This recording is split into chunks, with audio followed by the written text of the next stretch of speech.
Visiones y revelaciones completas de Ana Catalina Emmerich. El Relicario de Filotea les presenta el episodio 108. Jesús conocía la maldad y la trampa que maquinaban los fariseos contra él, sirviéndose de un hombre que estaba ya desde algunos días inmóvil y muerto. Pero ellos afirmaban contra los habitantes de la ciudad que ese hombre estaba solo fuera de sí. Su misma mujer no sabía que en realidad estaba muerto. Si Jesús lo hubiera resucitado, ellos habrían dicho que en realidad no estaba muerto. Salieron al encuentro de Jesús y lo llevaron delante de la casa de aquel hombre, que había sido uno de los principales saduceos y que mayormente se había ensañado contra los discípulos de Jesús. Lo sacaron fuera sobre una camilla a la calle por donde venía Jesús.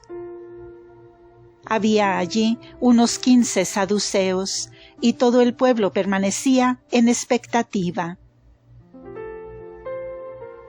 El cadáver presentaba un hermoso aspecto. Lo habían desentrañado y embalsamado para engañar a Jesús. Jesús, al verlo, dijo: «Este hombre está muerto, y muerto quedará». Ellos replicaron que estaba solo fuera de sí, en éxtasis, y que si estaba muerto ahora es porque habría muerto en este momento. Jesús respondió: «Este hombre ha negado la resurrección y no ha de resucitar aquí. Vosotros lo habéis embalsamado con especies, pero mirad con qué especies. Descubrid su pecho». Entonces vi que uno de ellos abrió el pecho del muerto como si fuese una válvula, y salieron multitud de gusanos repugnantes que se agitaban allí dentro. Los saduceos se irritaron sobremanera, pues Jesús declaró también sus pecados y sus delitos públicamente, y que esos gusanos eran los gusanos de su mala conciencia, que él había sabido encubrir y que ahora devoran su corazón. Les reprochó, descubriendo su hipocresía y engaño, y habló duramente de los saduceos y del juicio sobre Jerusalén, y sobre todos aquellos que no reciben la salud que ha venido.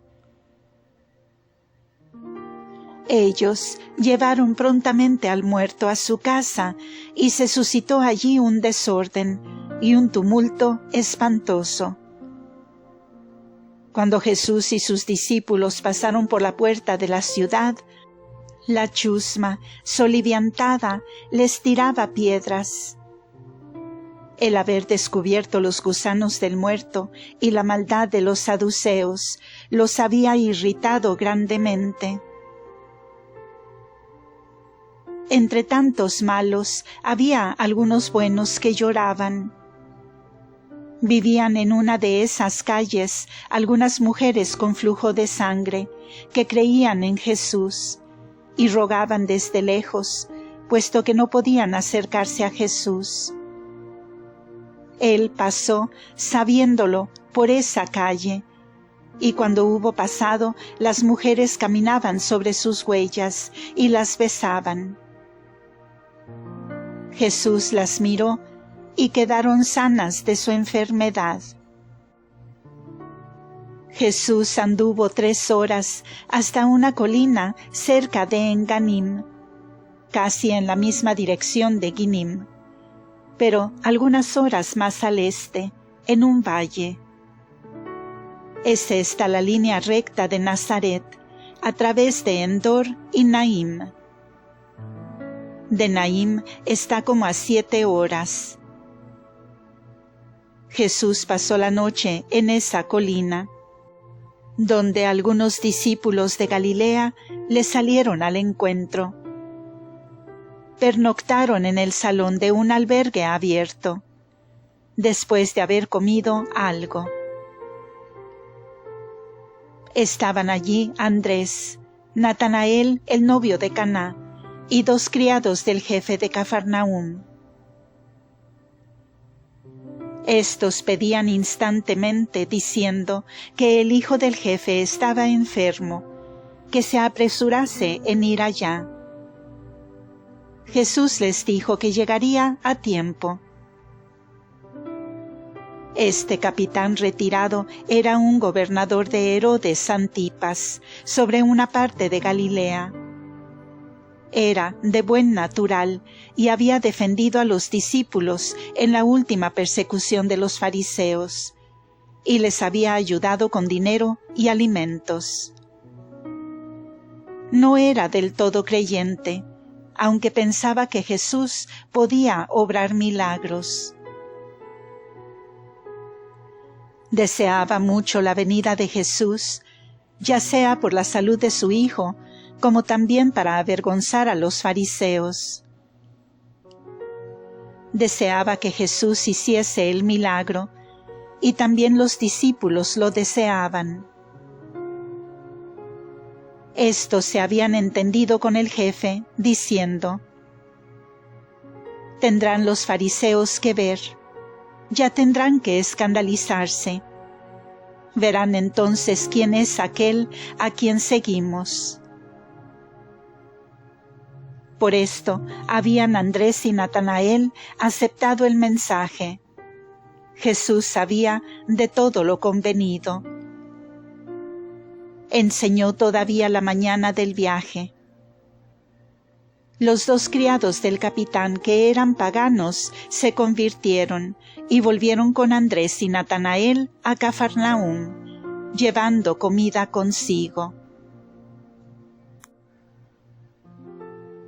Jesús en Enganim. Desde el albergue, sobre la colina, anduvo Jesús con Saturnino y con un hijo de una hermana de la madre del novio de Caná, y un hijo de la viuda de Obed, de Jerusalén, joven de unos 16 años. Y dirigióse a la cercana ciudad de Enganim. Tenía aquí algunos parientes de la familia de Ana, que eran esenios. Esta gente recibió a Jesús muy humilde y muy amablemente. Vivían en una parte separada de la ciudad y su vida era casta. Había muchos sin casarse y haciendo vida en común, como en un convento.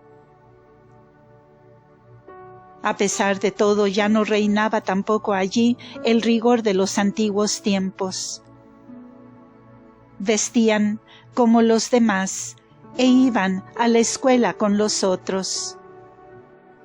Mantenían en la ciudad una especie de hospital donde se reunían muchos enfermos y pobres de todas las sectas, y eran allí alimentados en largas mesas. Recibían a todos los que se presentaban y los instruían y mejoraban. En la sala del hospital ponían, si había uno malo, entre 2 buenos, para que éstos lo aconsejasen y mejorasen. Jesús entró en este hospital y sanó a algunos de los enfermos. En la sinagoga enseñó todo el día. Había acudido muchísima gente de los alrededores. Venían por grupos y se turnaban en la sinagoga porque no cabían todos adentro. Un grupo salía y otro entraba. Aquí enseñó sin amenazas, como en el camino, porque la gente era buena. Sucedió como al presente. Cada pueblo tenía un modo diverso, según las ideas de los sacerdotes y principales del lugar. Jesús les dijo que cuando terminara de enseñar, iba a sanar a los enfermos. Habló de la proximidad del reino y de la llegada del Mesías. Por las escrituras de todos los profetas les iba señalando que el tiempo había llegado. Habló de Elías y de lo que dijo y de lo que vio, y nombró la cuenta de los años conforme lo había visto, añadiendo que Elías había erigido en una gruta un altar para honrar a la futura madre del Mesías.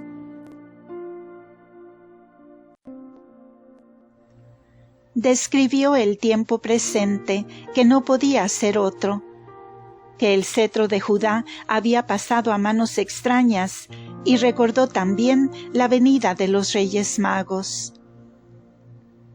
Hablaba del Mesías en general, como si hablara de una tercera persona, y no se nombró a sí mismo ni a su madre. Habló también de la compasión y del buen trato de los samaritanos, y contó la parábola del samaritano, pero no nombró a Jericó.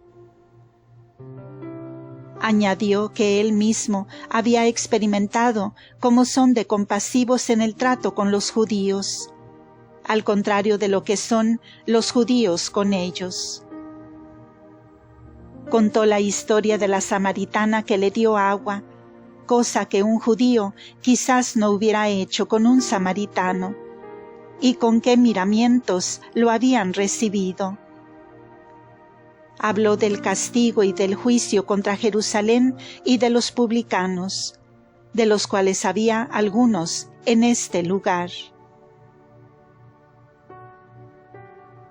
Cuando Jesús enseñaba en la sinagoga, le traían enfermos de todas partes de la ciudad. Los habían estacionado por las calles donde tenían que pasar, en camillas y en otras formas, a lo largo de las casas. Sobre algunos habían tendido tiendas como techos, y los parientes estaban allí atendiéndolos. Habían ordenado que los enfermos estuviesen juntos los de una y otra clase. Parecía aquello un mercado de miserias humanas. Jesús salió afuera, después de la enseñanza, y recorrió las filas de los enfermos que le pedían humildemente la salud. Y entre enseñanzas y exhortaciones sanó a unos 40 de ellos, baldados, ciegos, mudos, afiebrados, gotosos, con flujo de sangre. No he visto aquí a ningún endemoniado. Enseñó todavía sobre una colina de la ciudad, porque la multitud era muy grande. La avalancha se hizo al fin tan avasalladora que subían sobre los techos y las paredes, y hasta cayeron algunas de ellas. Cuando se produjo este desorden, se perdió Jesús entre la multitud. Salió de la ciudad y tomando un camino lateral a través de la montaña, pronto se encontró solo. Los 3 discípulos lo estuvieron buscando y lo encontraron por la noche, cuando estaba en oración.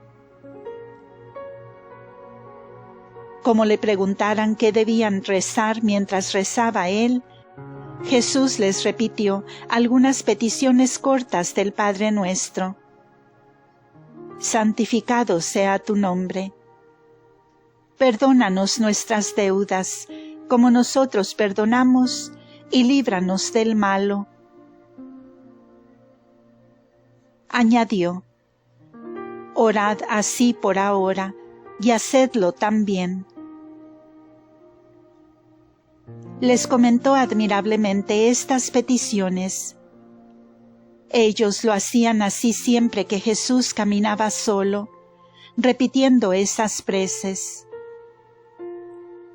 Veo que tienen ahora siempre algunos alimentos en sus bolsas, y cuando ven a otros viajeros que pasan cerca o lejos, ellos, siguiendo el mandato de Jesús, los llaman o los siguen y reparten su alimento, especialmente si son pobres y necesitan de algo que ellos llevan. En-Ganim es una ciudad de levitas y está situada en la bajada de un valle que corre hacia Jezrael, a través de una zarpa de la larga falda de la montaña. En el valle corre el río hacia el norte. Los habitantes se ocupan de tejer y teñir vestidos para los sacerdotes, y hacen borlas y franjas de seda y botones de todas clases que cuelgan de esas vestiduras. Las mujeres cosen y arreglan esos vestidos. El pueblo es bueno y bien dispuesto.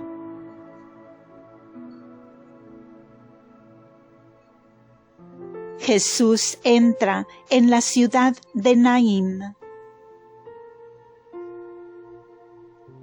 Jesús pasó por las ciudades de Jezrael y Endor, sin entrar, y hacia el mediodía llegó a Naín, y entró, sin llamar la atención, en un albergue fuera de la ciudad.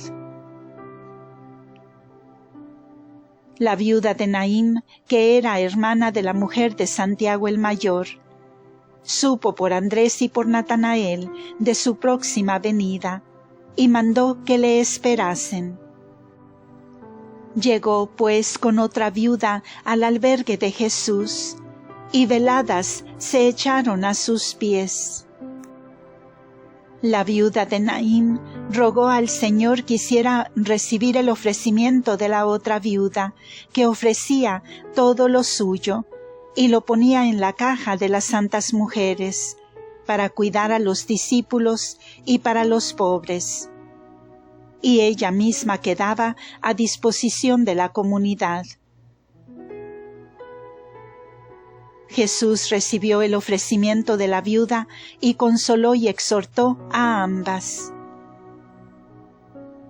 Traían también alimentos de regalos que recibieron los discípulos. La viuda les dio además dinero que enviaron a las mujeres de Cafarnaúm para el sostenimiento de la comunidad. Jesús descansó aquí con los discípulos, pues habíase fatigado mucho el día anterior, enseñando y sanando a los enfermos, y había hecho 7 horas a pie.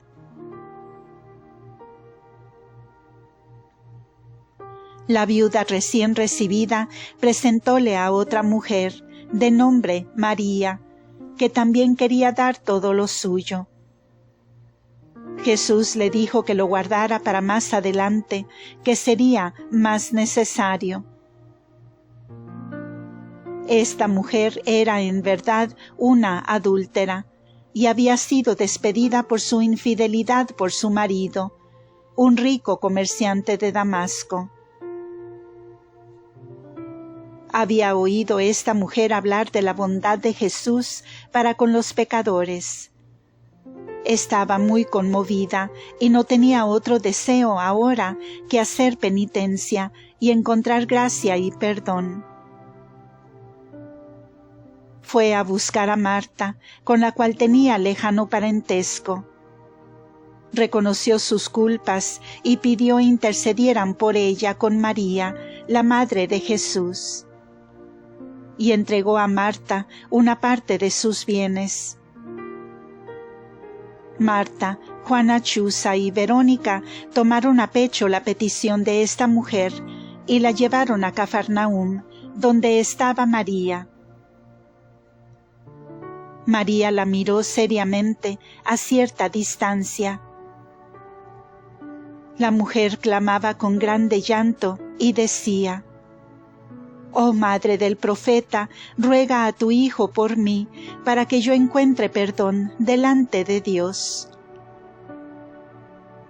Estaba poseída a intervalos de un demonio mudo, y cuando le venían ataques se arrojaba al fuego o al agua, y no le era posible pedir ayuda.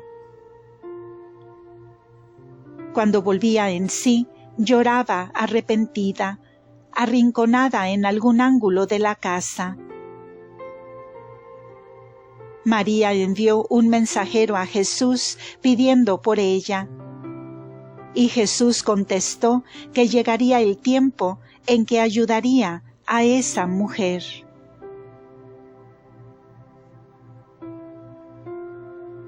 Fin de este episodio.